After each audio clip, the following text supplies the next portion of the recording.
Okay, the problem with this, of course, is that it does demand a bloody revolution, the overthrow of capitalism, the destruction of classes and everything else. And because, you know, at the time that people like Morris are writing, this all seems very possible, but by the sort of the turn of the century, it looks very impossible. The second sort of, or the response, if you like, the avant-garde response to Morris, sort of early 20th century, when it looks as if, for a moment at least, there are still sort of possibilities for sort of radical change, but there are doubts, particularly in the UK. And art, or at least there is an argument within an avant-garde, within the avant-garde movement, which starts to question the rightness of this idea of democratisation in art. Okay, now the starting point here is to a certain extent similar to the arts and crafts position.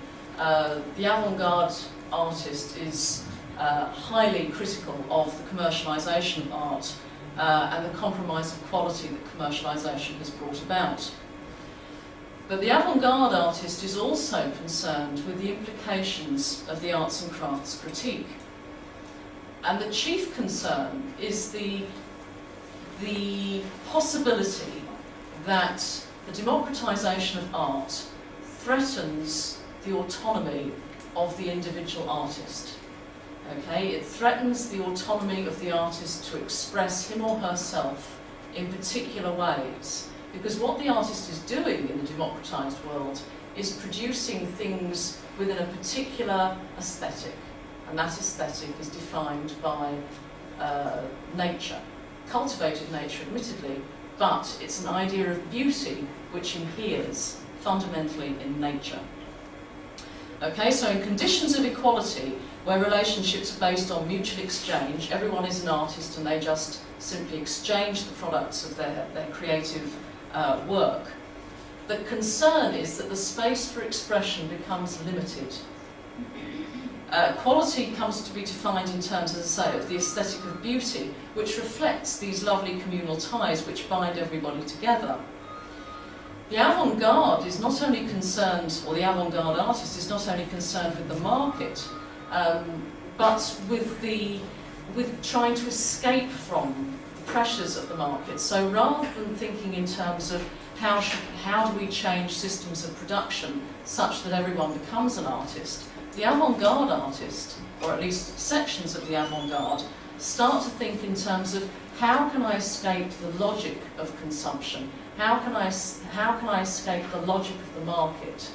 And how can I find a space within which I can develop my creativity, where I'm not going to be pressured not only by the academic institutions who want to constrain me by their formal rules and who judge quality by particular sort of techniques, if you like, but also those people who have been debased by commerce, who are called the mass, or even worse, the herd. These are the people who will put pressure on me to entertain them, who will put pressure on me to produce this rubbish that I have to sell, and which actually compromises my creative integrity. Okay? So the avant-garde artist doesn't necessarily focus anymore on how we change the structures of society, but simply in finding the spaces for creativity. Okay, from this point of view, quality in art is defined in a very different way. It's no longer tied to pleasure or to the care that one can vest in a particular work of art. It's tied to notions of genius, to notions of expression, to particular kinds of talents and abilities. And it's not within the reach of everybody to be this artist. It's only within the reach of some people. So,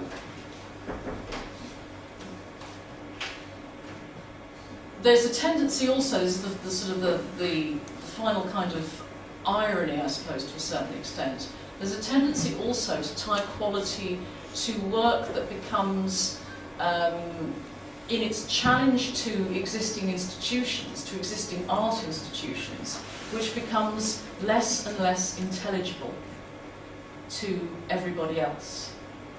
Because in becoming unintelligible, you are challenging the formal rules, but you're also further divorcing yourself as an artist from your potential audience. The final twist in this is that in a non-ideal world where you still have a very healthy commercial sector, a lot of this unintelligible art gets bought up and co-opted. It gets put in museums where some people who have the time and the leisure and sometimes even the money to go and visit the museums can look at it, but it becomes completely cut off from everyday life. Okay, so the problem I want to pose really in terms of quality, I mean the worry I have is that however nice the idea of democratisation is and of breaking down the barriers between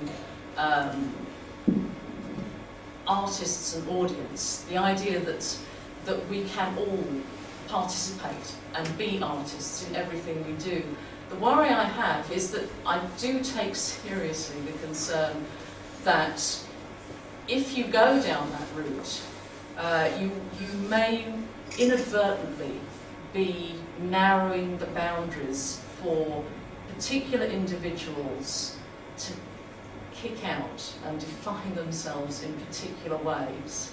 Because if we're all becoming artists, we all have to please each other. Okay, and the problem that I have is in finding a way of reconciling the democratic impulse of the arts and crafts movement with the expressive impulse of the avant-gardist. And that's the problem I think I'd like to discuss.